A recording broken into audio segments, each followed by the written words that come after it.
Faculty of આર્ટ્સના Gujarati ડિપાર્ટમેન્ટના HOD દ્વારા હેરાનગતિ કરવામાં આવતા હોવાના આક્ષેપ મહિલા પ્રોફેસર દ્વારા કરવામાં આવ્યા છે।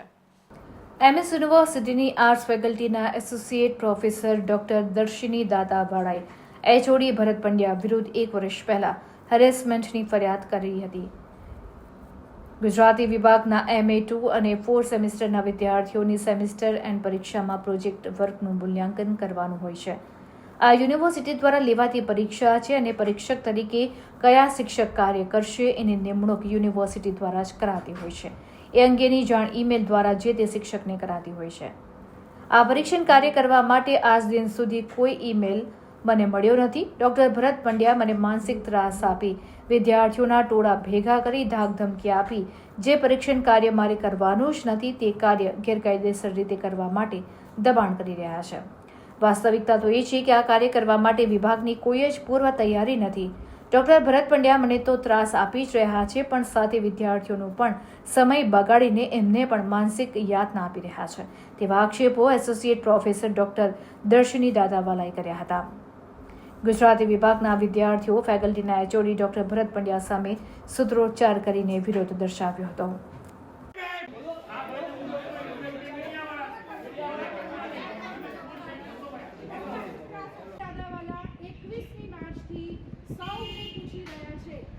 મારે આ પરીક્ષણ કાર્ય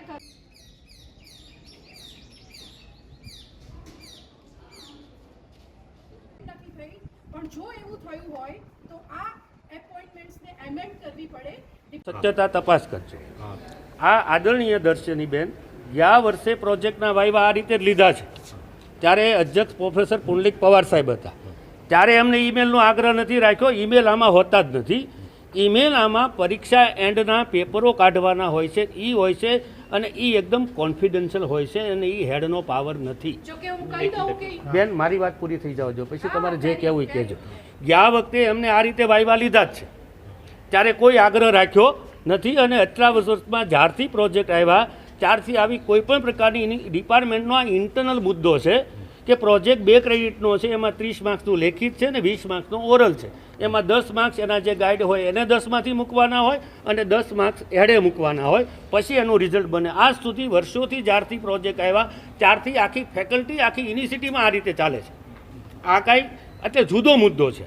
આમ જ્યારે જે બે નિમણૂકની વાત કરે છે એ પેપર ક્વેશ્ચન પેપર પ્રશ્નપત્ર કાઢવાની કરે છે જે 4 પ્રશ્નોનું કે 3 પ્રશ્નોનું આવે પેપર હોય પ્રોજેક્ટ જુદો છે જે 4 ક્રેડિટ એ મારો પાવર નથી હેડનો પાવર નથી। એ 49ની મિટિંગ હોય 12ના એમાં મિત્રો હોય હું હેડના હોદ્દેદાર રૂપ આ પાવર બોર્ડ ઓફ સ્ટડીના ચેરમેનનો છે એમાં ડીન હોય બીજા મેમ્બર હોય અને એ કોન્ફિડન્શિયલ મેટર છે।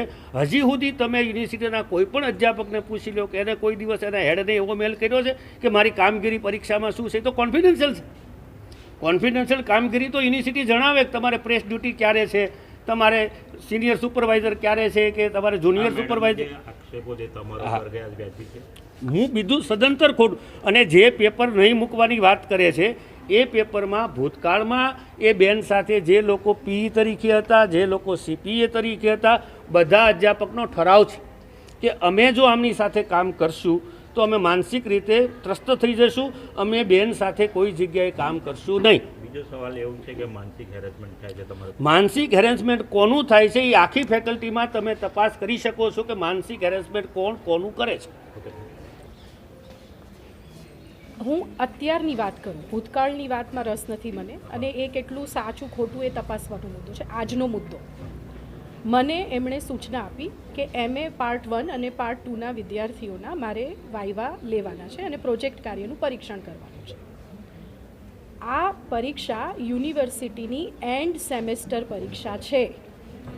આ પરીક્ષામાં કોણ પરીક્ષણ કાર્ય કરશે તે અંગેનો નિર્ણય યુનિવર્સિટીનું એક્ઝામ સેક્શન જે તે શિક્ષકને ઈમેલ દ્વારા જાણ કરે છે। ઓફિશિયલી એની અપોઇન્ટમેન્ટ થાય છે અને એ પછી જ એ પરીક્ષણ કાર્ય કરી શકે। આ કોઈ ઇન્ટરનલ પરીક્ષા નથી જે વિભાગે લેવાની છે કે ફેકલ્ટીએ લેવાની છે। આ યુનિવર્સિટી એક્ઝામ છે।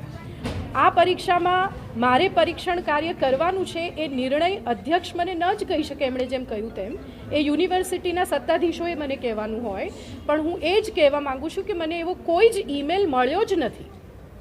કે મારે આ કાર્ય કરવાનું છે. સામે એમણે વિદ્યાર્થીઓને એમ જાહેર કર્યું છે કે બેન પરીક્ષા લેશે. હવે આપ મારી મૂંઝવણ સમજો.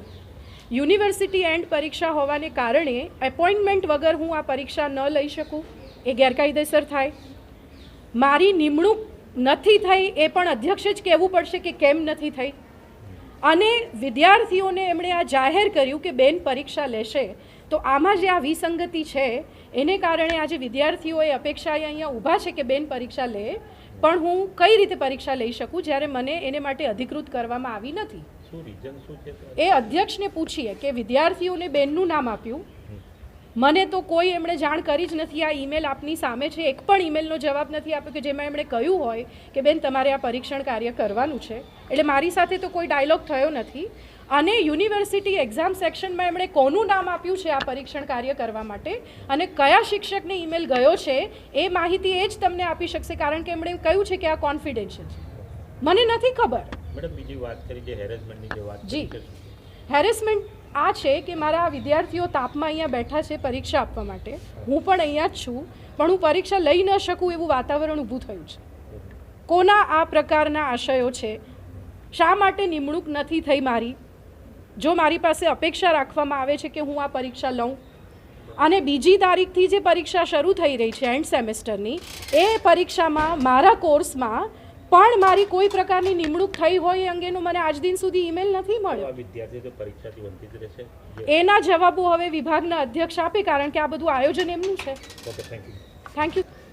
सबसे पहले तो मैं बताना चाहती हूँ कि जो हमारे डिपार्टमेंट में प्रोजेक्ट होते हैं वो प्रोजेक्ट टीचर्स के बीच में बांटा जाता है और टीचर्स के बाद जैसे कि कभी कभी क्या होता है कि पूरा डिपार्टमेंट बैठ के उसका वाइवा लेता है या टीचर के अंडर में है तो वो टीचर वाइवा लेता है.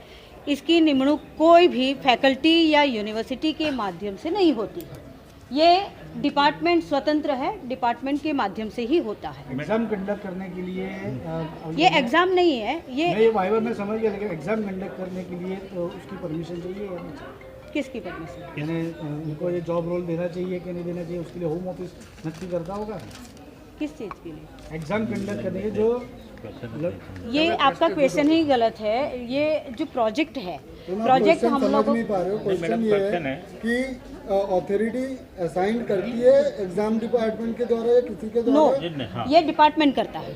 वही ये डिपार्टमेंट क्वेश्चन ये है मैडम. ये डिपार्टमेंट करता है. डिपार्टमेंट को उतनी ही स्वतंत्रता है. वो जैसे कि पेपर पढ़ाता है, पेपर में क्या करना है किस प्रकार से, वो बिल्कुल ये प्रोजेक्ट में वही है कि उसको अपना काम करवा सके अपने टॉपिक के आधार पर. मैम ये हेड ऑफ डिपार्टमेंट और फैकल्टी के बीच में चीजें चल रही है जिसकी वजह से बच्चे सफर कर रहे हैं, उसके लिए आप क्या इसमें कहेंगे? फैकल्टी कहीं बीच में नहीं है. फैकल्टी कहती है कि इतने टाइम में आप लोग प्रोजेक्ट कंप्लीट करो, इतना कहती है कि आप कंप्लीट करो एग्जाम से पहले. मैडम एक Yes. सवाल है, ये हर कई बार भी ऐसा ही हुआ था कि विद्यार्थियों को इससे लिया जा रहा था. 2 डिपार्टमेंट में विद्यार्थियों को इससे वंचित रहने पर क्या कहना चाहेंगे आप डीन है? किस देखो ये एक टीचर की जिम्मेदारी है कि प्रोजेक्ट समय से कंप्लीट करे, समय के अनुसार उसका न्याय के साथ उसको ये मतलब उसका रिमार्क हो, उसका अध्ययन हो, वो सारी चीज़ें एक टीचर की जिम्मेदारी है जिसके अंडर में स्टूडेंट के निमणूक होती है या स्टूडेंट को अलॉट किया मैडम जाता है. आप डीन है तो ये दोनों जो मामला है उसको किस तरह से आप देख रहे हैं, क्या करेंगे? मुझे मेरा मानना है कि एज ए टीचर अपनी जिम्मेदारी समझे और इस प्रोजेक्ट में अगर विद्यार्थियों को समय का मतलब ये रहता है कि उस समय पे नहीं ले पाते हैं तो वो उनकी जिम्मेदारी है. उनकी जिम्मेदारी समझ के वो लेना चाहिए. और मैं ये नहीं है कि आज अगर मैंने बुलाया और मैं ही गायब हो जाऊं, ऐसा नहीं होना चाहिए. हाँ, आप बता रहे हो कि उसके लिए कि वाइवा के लिए कोई परमिशन नहीं, तो लगातार मेल डाले गए आपको परमिशन के लिए. વાયવા માટેના મેલ નહોતા. वाइवा के लिए कोई परमिशन डीन के पास कोई लेता नहीं है. ये मैं अभी पहले भी बता चुकी हूँ कि ये डिपार्टमेंट और डिपार्टमेंट का हेड और टीचर स्वतंत्र है. अगर मैं कहती हूँ मेरे टीचर्स को कि आपको जब लेना है ले लो, तो वो उसकी स्वतंत्रता है. वो अपने हिसाब से डेट भी दे देता है. तो उसके लिए कोई डीन की परमिशन या यूनिवर्सिटी की परमिशन की जरूरत नहीं है. पर अभी जो बच्चे इस बीच में फंसे हुए हैं दोनों के बीच में, आप उसके लिए क्या कहेंगे? क्योंकि वो तो मना कर रहे हैं. અમે લઈ લઈશું, ડીનને બેસાડી દેશું. कोई बात नहीं. अगर डिपार्टमेंट ऑर्गेनाइज करता है, डिपार्टमेंट कहता है कि वाइवा रखना है, मुझे भी बैठना है तो मैं बैठ जाऊंगी. कोई बात नहीं. Thank you. ओके. ये ડિપાર્ટમેન્ટનો મામલો છે આખો. વાયવા લેવા, કઈ તારીખે લેવા અને કયા શિક્ષકને કયા કયા સ્ટુડન્ટ્સ મળશે, કોના અંડરમાં માર્ગદર્શન દ્વારા એ પ્રોજેક્ટ તૈયાર કરવો, એ આખો ડિપાર્ટમેન્ટનો મુદ્દો છે. એમાં હું કંઈ ના કહી શકું. તો એની અંદર મુશ્કેલીઓ વિદ્યાર્થીઓને પડતી હોય છે કે જે આવા થતા હોય, બે જણ વચ્ચે વિદ્યાર્થીઓએ થતો હોય, તેના માટે હું જવાબદાર માત્ર કોણ? એટલું કહી શકું તમે કે સ્ટુડન્ટ છો, એજ હા, student હું છો. માત્ર એટલું કહી શકું કે મેં 4 સત્રમાં વાયવા આપ્યા છે અને એક જ પદ્ધતિ દ્વારા એ વાયવા આપેલા છે. મેં અમને જે માર્ગદર્શક ફાળવવામાં આવ્યા હોય એમનું માર્ગદર્શન લઈને અમે પ્રોજેક્ટ તૈયાર કરીએ અને જે તારીખ અમને આપવામાં આવે બરાબર એ તારીખ અને એ સમયે અમારો વાયવા લેવામાં આવે. તો તમે એક સ્ટુડન્ટ છો કે આવી વારંવાર આવી રીતે થતું હોય તો એના માટે શું કહેશો? એટલે વારંવાર એટલે આ રીતે પરિસ્થિતિ સર્જાતી હોય છે તેના માટે જવાબદાર વ્યક્તિ કોણ? હવે એના વિશે હું કંઈ ના કહી શકું કે Student જવાબદાર તમે એ છો. નિર્ણય લેવાની સત્તા નિર્ણય મારી તમે પાસે નથી. student છો, બધા સ્ટુડન્ટ છો, સફળ તમને તો આવી તમને જ કરવું પડી રહ્યું હા. છે. મને એવું કોઈ પ્રકારનું વાતાવરણ અહીંયા દેખાતું નથી કે જેને કારણે મને કોઈ મુશ્કેલી ઊભી થતી હોય.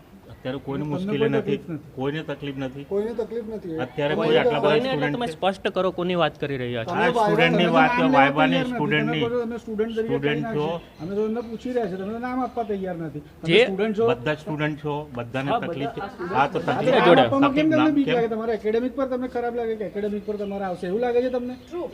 એવું કઈ વાત નથી, એવી કોઈ વાત નથી. બોલો હું ને, વિરેન પણ દેસાઈ, નામ મારું નામ કેવું બોલું, છે? મારું નામ. ના, અરે તમારું નામ એટલે કોના લીધે આ આવું થાય છે? હેડ ઓફ ધ ડિપાર્ટમેન્ટના લીધે થાય છે? કોના લીધે assistant થતું professor ના હોય એ હું કઈ રીતે કોણ કહી છે એના શકું? હું કારણ? ઇન્ટરનલ મેટરમાં કઈ રીતે મને આઈડિયા ના હોય ને અંદર શું થતું. મેડમ, તમે એક વિદ્યાર્થી તરીકે કેવી રીતે વિદ્યાર્થી જોઈ તરીકે શકો છો કે આ વાયવા તમારું જે છે એ લેવામાં નહીં આવતું કે જે પણ વસ્તુ છે એમાં તમે કેવી રીતે જોઈ રહ્યો છો? મારો વાયવા જેમની પાસે અત્યાર સુધીમાં આવ્યો છે એ ડિપ્લોમેટિક આન્સર સમયસર ના આપો. હા, તમને ખબર હોય તો હા પાડો. હેડ ઓફ ધ ડિપાર્ટમેન્ટ છે કે અસિસ્ટન્ટ પ્રોફેસર છે? કોણ જવાબદાર કોણ છે? બે માંથી જવાબદાર કોણ છે? એ જવાબ હું કઈ રીતે આપી શકું? પણ તમે તમે ઇન્ટરવ્યુ હું આપી રહ્યા છો, વિદ્યાર્થી તમે તરીકે હું વિદ્યાર્થી તરીકે